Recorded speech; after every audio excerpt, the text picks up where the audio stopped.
on. I can hear myself now. Good morning, everyone. I'm Rebecca Pogue. I'm the Institute Program Manager with the Alliance Theater.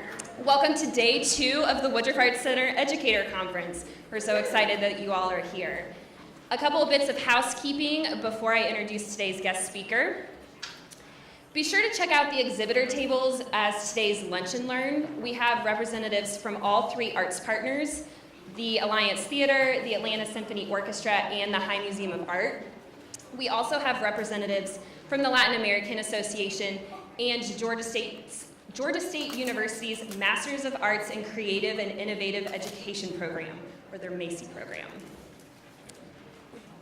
Reminder that lunch is on your own today. Options include boxed lunch special at $12.80, which is our on-site restaurant. Also on-site is Octane Coffee in the High Cafe. They have grab-and-go options. It is Woodruff Wednesday, so we have food trucks in Callaway Plaza. I heard y'all oohed yesterday, and I was like, they're not going to ooh this morning, so thank you for making me feel good. And then if none of those entice you, we also have Colony Square, which is a food court, which is across the street. So it's on Peachtree between 15th and 14th Streets. We hope that you join us tonight for our optional post-conference event. It's from 3 to 6. It is Story, Stations, and Libations.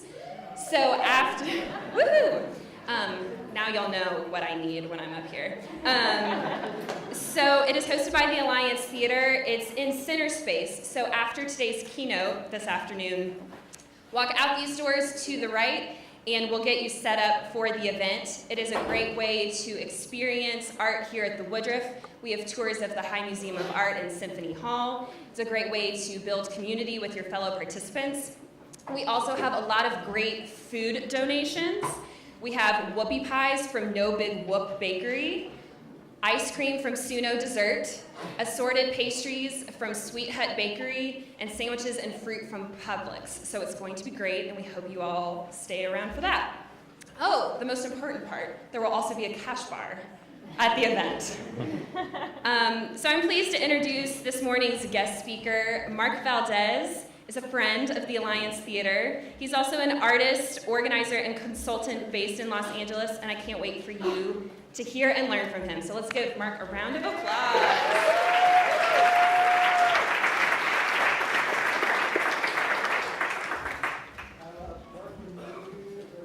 This on, great, and now pardon me a little bit more while I put this in my pocket. Good morning. Good morning. Yes. How's everyone doing? Good. Did everyone have a good day yesterday? Awesome. Great. Cool. Well, first, again, my name is Mark Valdez. So good to be here with you all. Thank you, Chris. Thank you for folks here at the Woodruff for the invitation to come and speak with you. I've been traveling a lot, and so my throat's a little scratchy right now. So let me know if you can't hear me. I'm also going to come over here and grab some water. Awesome. So the title of our session this morning is 101 Lessons, Observations, Cliches, Questions, and half-formed ideas that may or may not be helpful, but that nonetheless reflect some learning about community building with 3 activities along the way.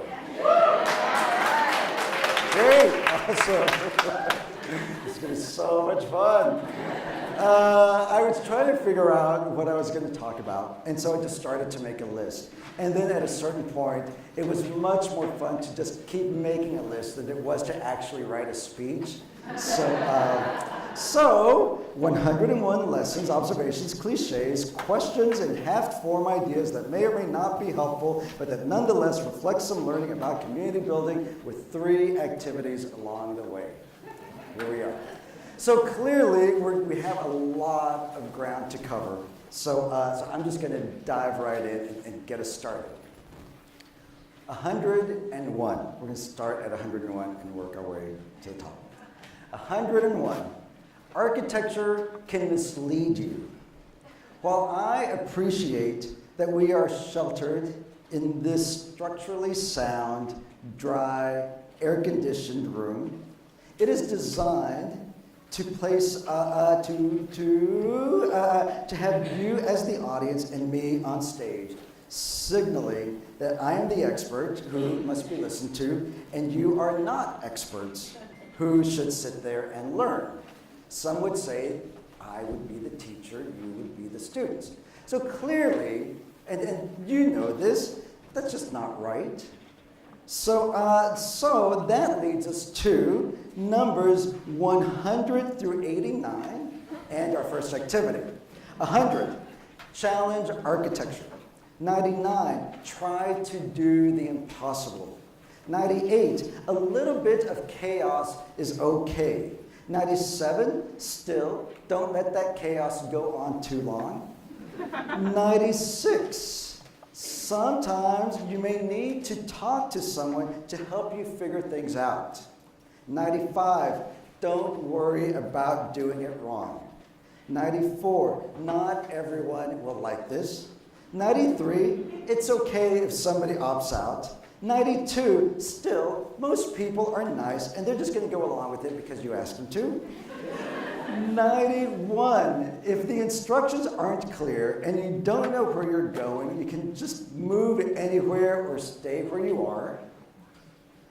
90, sometimes you can over-contextualize things and make them sound more confusing than they actually are, like right now. So, 89, we're just going to do it. Our first activity. I realize that by this point, you are now really comfortable in your chairs and you've settled down. So of course, I'm going to ask you all to move, right? In a little bit, when on my signal, I'm going to place myself right there. Do you see that X right there? Like, right there. So do you on either side of the X just stand up, right? Thank you.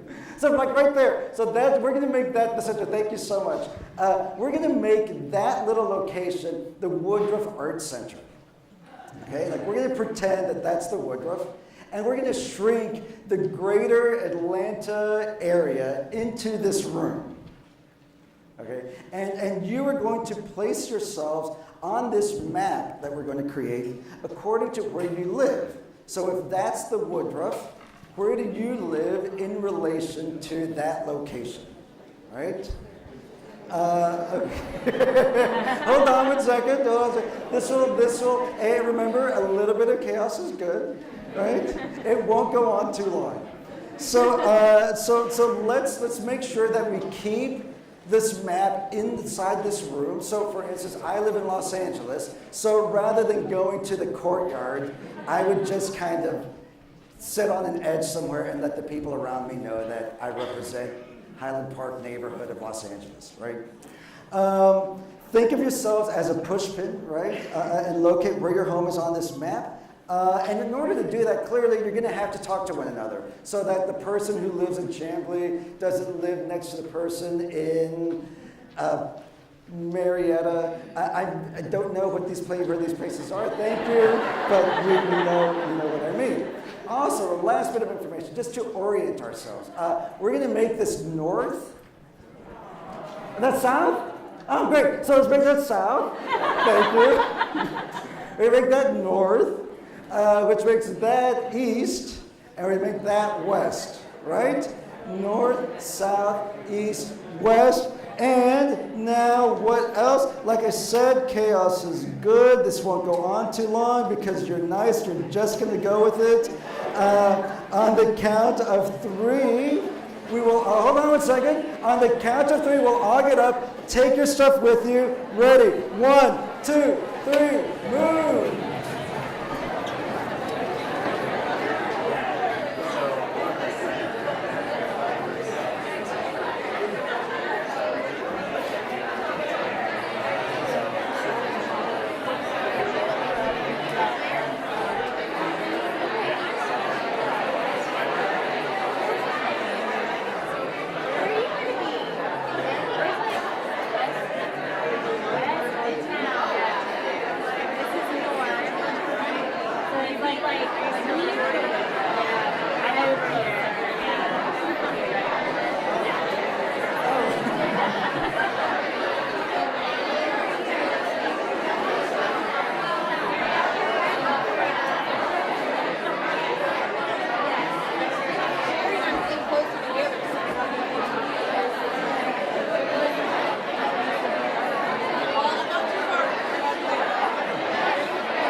folks are finding their way, go ahead. We're good. We still have a little time. Go ahead and keep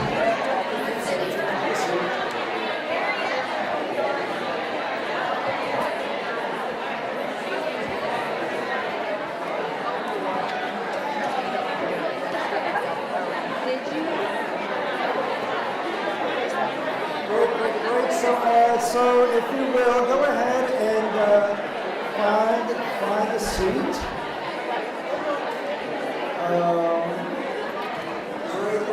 Great. Awesome. Very fantastic. Thank you. Thank you so much for going with it. I was terrified that this was going to just get insanely chaotic, but it was only like appropriately chaotic. So thank you for going with it. So now that we're kind of in this map, right? And clearly it's not to scale, right? Clearly it may not be completely accurate. But just kind of looking around the room, like what observations do you have about where everyone landed? Just kind of take a moment and look. And say your observations loudly enough that I can hear them. So there's a lot of people who live on the north side, definitely. Yeah. What else? Yes, ma'am. Once we decided where we were, we just sort of gathered people around us. So we may or may not be in the right spot, but it was very empowering to say, I claim this for them. Yes! I claim this stage for Highland Park, California. Awesome. What? Anything else? Yes. Carpool, exactly. Woohoo! Good success. Any last things? What's the big boy there? What is that?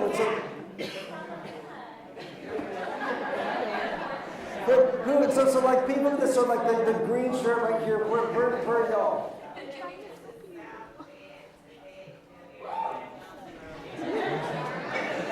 Yay! That's the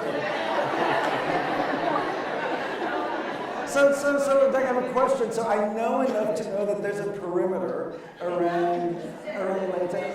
Is it the aisles?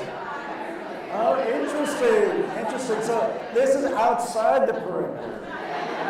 Oh, y'all are good. Awesome. Cool. So this thing that we just did a few years back, I did a project here, first project here at the Alliance, and we did an adaptation of Around the World in 80 Days that we called Around Atlanta on $80. And this was in 2009, and so clearly you'll remember 2009, there was a big recession, and the economy was kind of spiraling down. And I wanted to find a way to talk to young people about money. Like, how is this recession impacting the lives of young people? And so we used Jules Verne's text, story, novel, as a point into a conversation around that. And we did this exercise with them. And it revealed a couple of things. Number 89. It taught me to be careful not to make assumptions about people based on where they live. 88, maps can reveal things that aren't always obvious. 87, our communities still largely remain segregated by racial and economic class. 86, how does this affect education? 85, don't let harsh discoveries get you down. 84, art lets us imagine a world outside of harsh realities. 83, the work we do makes a difference.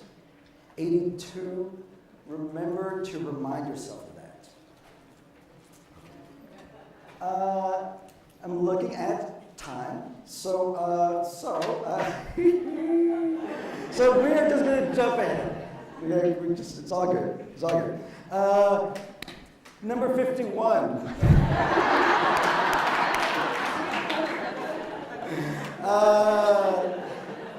Sometimes,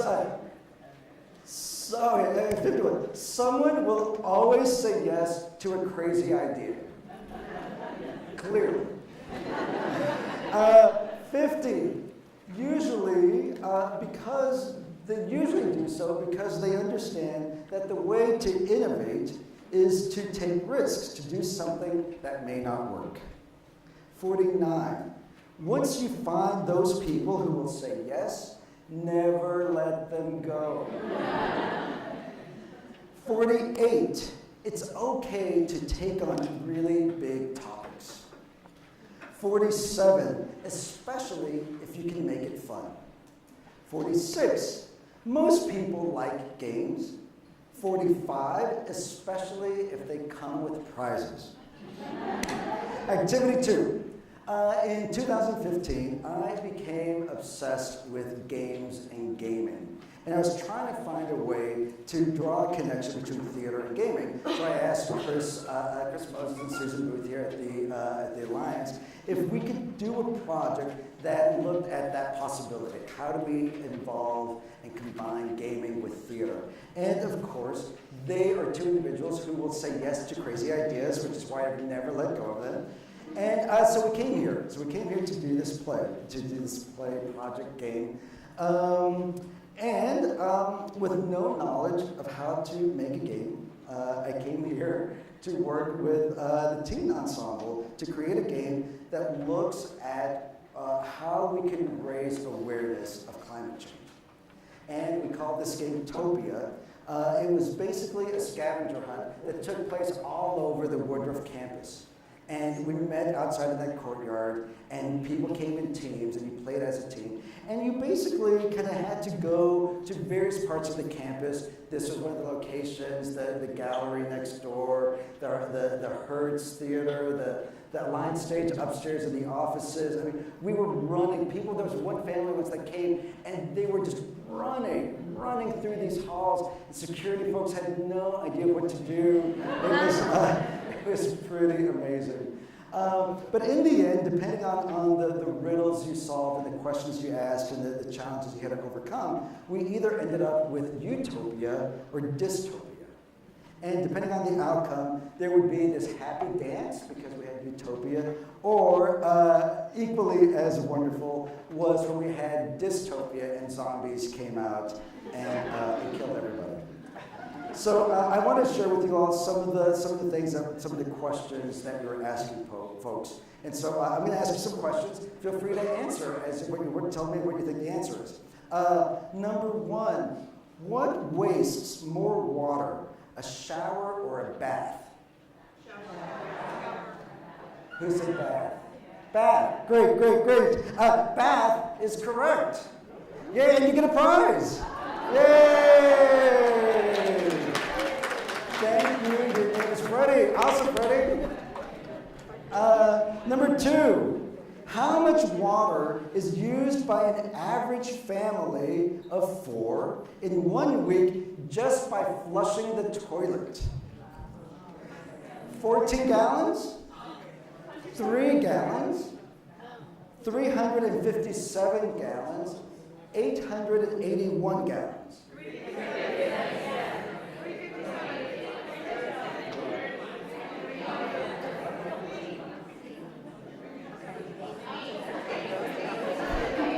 No. D? 881? Yes. 881 gallons just by flushing toilet. Come get your prize. Yay, prizes. So these prizes, you get a button. I feel like Oprah. You get a button. We created these buttons, and they have like different symbols for like housing and water and power and land use and transportation. Question number 3. How much of the Earth's fresh water is accessible? 1%, 15%, 35%, 70%. 1%, person in the back with the white shirt that just raised their hand. Yay, come get your prize. And last question. question. Thank you so much. Congratulations. Enjoy. Wear it with pride. Last question. How much water is used if you leave the tap on while brushing your teeth? 4 gallons. Half a gallon, 1 gallon, 3 gallons, 5 gallons. Who said 5? Some over here. 5? 5. Yes, 5 gallons of water. Yay. Yay that you got the prize, not yay that we waste 5 gallons of water when we leave the tap on. So, number 44. Climate change is real. Okay, thank you. Number 43.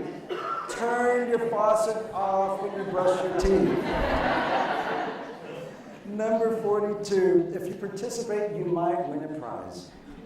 Great. Okay, I am looking at my watch here, and this is really out of control now. So clearly, we are not getting to 101 points, and that is totally fine.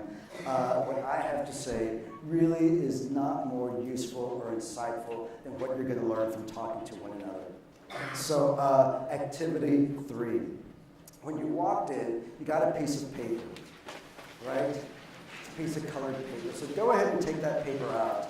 Now, before you get too engrossed in the paper, a couple of things. It's in the spirit that expertise lives in many places. What I'd like to ask you to do right now is to take a pen and write down on your piece of paper there a lesson that you've learned about community building. A lesson you learned about the work that you do. If you don't have a lesson, maybe you can ask a question. Or if you don't quite have a question, maybe it's just some words of encouragement that somebody can look at when they're having a hard day. But something that you want to share with somebody in this room. Just take a second and just write that on that piece of paper. And then once you've written that down, we're going to make paper airplanes. And because we've already experienced the chaos of all moving around, what we'll do is that we'll make our paper airplanes, hold on to them.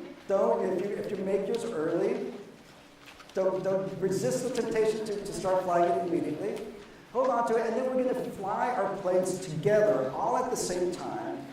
And then you will gift somebody these words that they can take with them because it will fly somewhere beyond you. If you don't know how to make a paper airplane, bless us all. If you don't know how to make an airplane, ask for help from the person next to you. There's the instructions on the piece of paper that you can follow.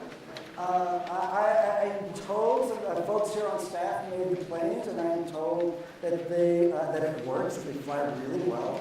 So we have that to look forward to. So go ahead and just take a second and write and make.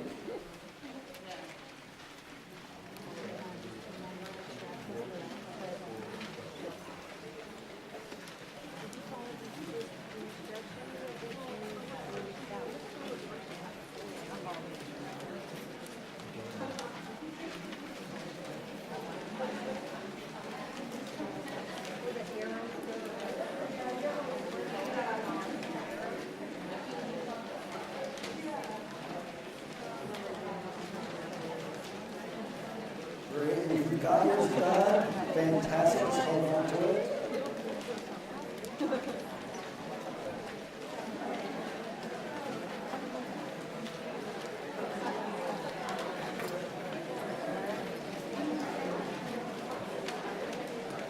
If you need some help, if you see your neighbor is struggling, offer to help. They want to figure it out.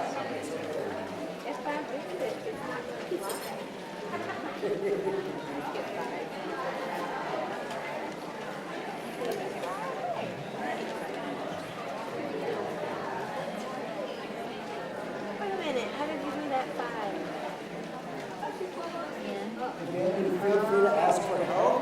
If you can't figure it out, you're not trying to figure it out.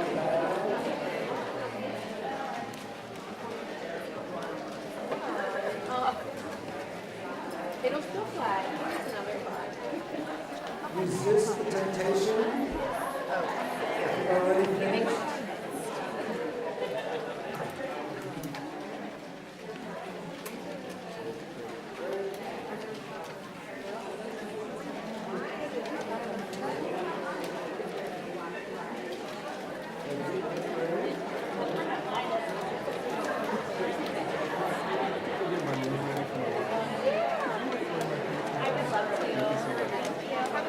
Folks doing? It's hard to tell. It looks like most people are done.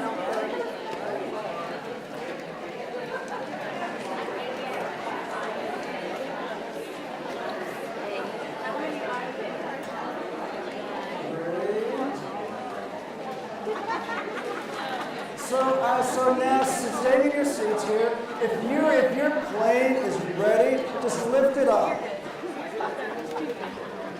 Okay, so there's still some folks who need a little time to put your planes down. Let's give our neighbors a little bit of time. If you see somebody that could use some help, or if you'd like some help, feel free to ask for help from your neighbors next to you who may have finished their planes already.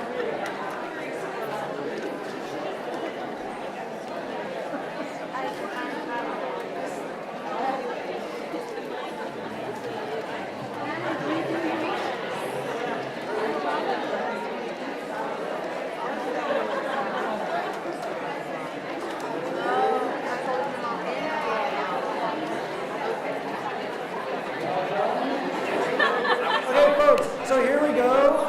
It looks like most people are done. And again, just being mindful of time.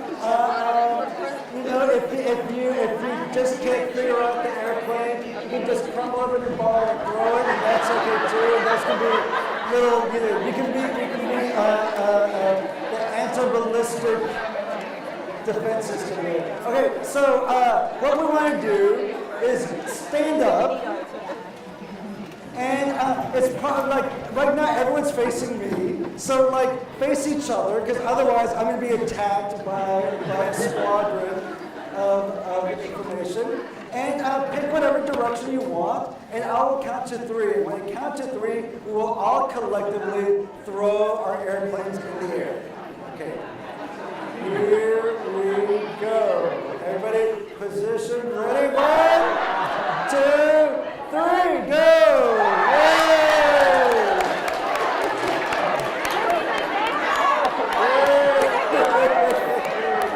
Feel free to pick one up that's next to you. Keep it, take it with you.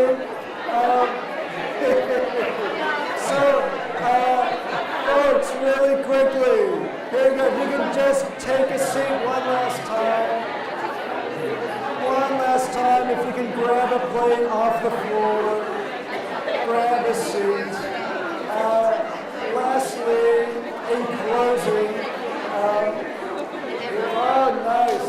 There we go, careful. So, great. So, I'm going to leave you with one last thing, which is, clearly, as we just said, what often is going to be most useful, what gets us through everything, are our neighbors. And you're now sitting next to your neighbors. You know your colleagues already. And so here's some words from your friends, from your neighbors, from your colleagues to take with you. Remember, the work we do matters. Remind yourself of that.